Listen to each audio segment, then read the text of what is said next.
all Putin's attention, all the Kremlin's attention is focused on Ukraine at the moment. They do not have the capacity to, in the near or even medium term, to launch some sort of military adventure in the Baltics. I think that's unrealistic. A Kremlin spokesman has dismissed a proposed temporary ceasefire in Ukraine, saying it would provide respite for Kyiv. The American officials are in Moscow for talks. President Trump has threatened to devastate the Russian economy if the Kremlin does not agree to the proposed deal. Separately, Poland, a country that borders Russia, has called for US nuclear weapons to be moved to its territory as a deterrent. Well, let's try to get a sense of what really is going on in the Kremlin, what they're thinking. Howard Amos has a brilliant new book out called Russia Starts Here, Real Lives in the Ruins of Empire. And he's with us now. Good afternoon, Howard. Hello. I want to talk about the stories in your book about what life's like on the edges of Russia, but can we just talk about what's happening right now? How realistic do you think a ceasefire is under the current conditions?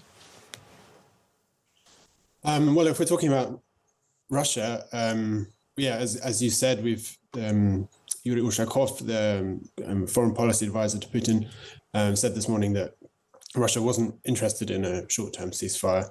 Russia was interested in what they refer to as a long-term, a permanent peace settlement in Ukraine, which has more or less consistently been their line throughout these negotiations. So, since the start of the war, really.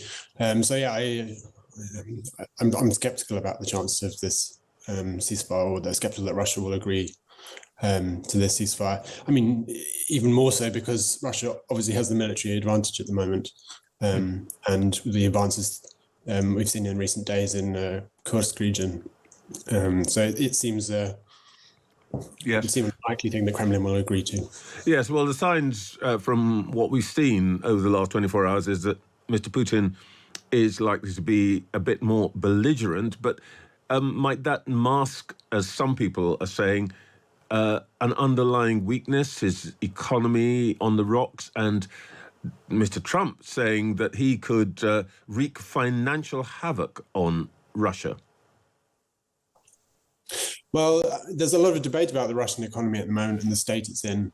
I think I would tend to side with those who believe that, and obviously they have problems, but there's nothing serious. There's no big collapse that's weeks or months away. Russia has recorded significant economic growth since the start of the war. Inflation is a problem, but it actually seems to be stabilizing at the moment. Obviously, the US could do a lot of damage with more sanctions if it wanted to. The question is whether it wants to. I think we've seen. Putin is prepared to sacrifice Russia's economic, stability and development in pursuit of his geopolitical goals in Ukraine. Indeed. Let's talk about your book. And you refer to Ruins of Empire, and in the book you talk about the outskirts of Russia. Do you want to explain what you mean by the outskirts of Russia, and tell us where you think those regions are right now? So my book is about one particular region of Russia called Pskov region, which is in the far west of the country, which borders Estonia and Latvia. So it shares a border with the EU and NATO. It's a region that, historically was a place where people coming from Europe would enter Russia, and people leaving Russia going to Europe would leave Russia. And I always found it fascinating. I mean, there's lots of reasons why it's very interesting, but I always found it fascinating because of its contradictions. It's, it's very old Slavic land. It was one of the first places, the Viking princes arrived in the 9th century and united with their local Slavic tribes to form the Russian people. But yet today it's this place which suffers from one of the worst rates of depopulation in Russia. It's very poor. There's very little industry. So even though it's relatively close to big cities like Moscow and St. Petersburg, it feels, and obviously it borders the EU as well. When you cross into Estonia, there's an immediate, very noticeable shift in standards of living. So it always struck me as this very interesting place. And despite its problems, there's lots of support there for Putin, lots of support there for the war. The paratrooper regiment that committed the atrocities in Bucha was from Pskov. This is really interesting because, of course, what we've seen in Ukraine is essentially Russian troops occupying a part of what is formally Ukraine, but it is, if I can put it this way, a very Russian part of Ukraine, Russian's first language, and so on and so forth.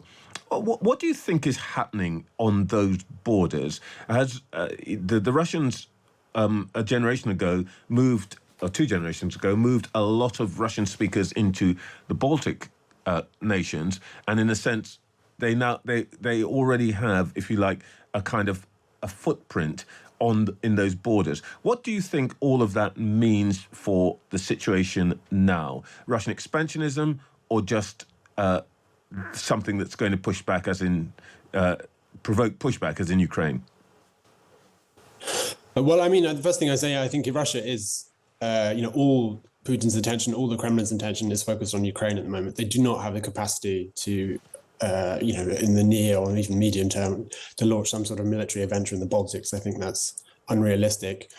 Having said that, obviously, watching what happened in Ukraine, watching how Russia has treated, the former Soviet countries on its borders over the last, 15, 20 years, if you're in Estonia or Latvia or Lithuania, you'd be absolutely right to be extremely concerned about what Russia might or might not do.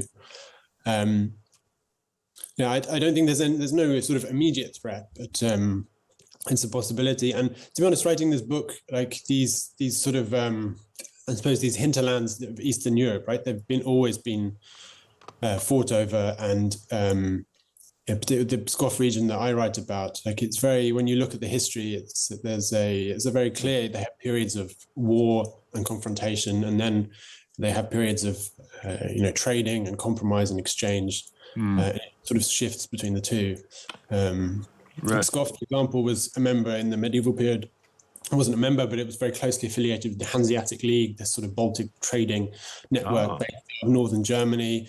So it was very affiliated with Europe and like European trading networks. Even some of the sort of judicial norms that were working at Pskov were European rather than Slavic. So indeed.